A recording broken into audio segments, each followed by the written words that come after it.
দর্শক, ঢাকা ৭ আসন থেকে সরাসরি যুক্ত হচ্ছেন সহকর্মী সাকিবুর রহমান। সাকিব, নির্বাচনী গণসংযোগে প্রার্থীরা ভোটারদের কেমন সাড়া পাচ্ছেন আর ভোটাররা কি বলছেন জানাবেন।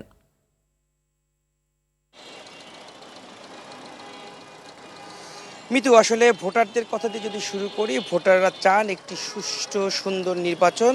তারা যাতে সুন্দর মতো ভোট কেন্দ্রে গিয়ে তাদের ভোটাধিকার প্রয়োগ করতে পারে, কোনো ধরনের বিশৃঙ্খলা যাতে না হয় সেই প্রত্যাশায় কিন্তু ভোটারদের। আর প্রার্থীরা কিন্তু নানা ধরনের প্রতিশ্রুতি দিচ্ছেন, তারা নির্বাচিত হতে পারলে কি ধরনের উন্নয়ন করতে চান, কি কাজ করতে চান, সেই বিষয়গুলো মূলত তুলে ধরে তারা ভোটারদের দ্বারে দ্বারে যাচ্ছেন। আজ যেহেতু শুক্রবার, নামাজের সময় হয়ে এসেছে, বেশিরভাগ প্রার্থী কিন্তু বিভিন্ন মসজিদে তারা নামাজে চলে যাবেন এবং সেখানে নামাজ আদায় করে নামাজের পরে তারা আবার গণসংযোগে বের হবেন এবং প্রার্থীরা ভোটারদের কাছে দাঁড়ে দাঁড়ে গিয়ে তারা তাদের ভোট প্রার্থনা করবেন। আমরা এখন আছি ঢাকার ৭ আসনে। এটা মূলত পুরান ঢাকার অন্যতম বাণিজ্যিক এলাকা। এই আসনটিতে মূলত ১০ জন প্রার্থী প্রতিদ্বন্দ্বিতা করছেন।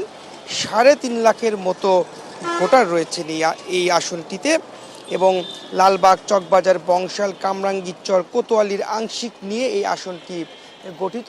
এখানকার বেশিরভাগ ভোটারদের চাওয়াই কিন্তু চাঁদাবাজ মুক্ত যাতে থাকে, যেহেতু ব্যবসায়িক এলাকা, ব্যবসা প্রতিষ্ঠান রয়েছে, তারা চান যে কোনো ধরনের চাঁদা না দিয়ে সুন্দর মতো তাদের ব্যবসা প্রতিষ্ঠান যেন পরিচালনা করতে পারে সেই প্রত্যাশা করেন এবং প্রার্থীরাও কিন্তু সেই ধরনের প্রতিশ্রুতি দিচ্ছেন যে সুন্দর মতো তারা ব্যবসা করতে পারবেন, রাস্তাঘাটের উন্নয়ন করবেন। এই বছর যেহেতু গ্যাসের বেশি সমস্যা, প্রতিটি প্রার্থীর কাছ থেকে কিন্তু আমরা সেই আশ্বাস পাচ্ছি যে তারা যেন গ্যাসের সমস্যার সমাধান করতে পারবে। তো সব মিলিয়ে বলা চলে যে সুন্দর মতোই প্রচারণা চলছে এবং পরবর্তী সংবাদের মাধ্যমে হয়তো বা আরেকটি আসনের সেইখানকার পরিস্থিতি আমরা জানিয়ে দিতে পারবো। মিতু। জি সাকিব, অসংখ্য ধন্যবাদ আপনাকে।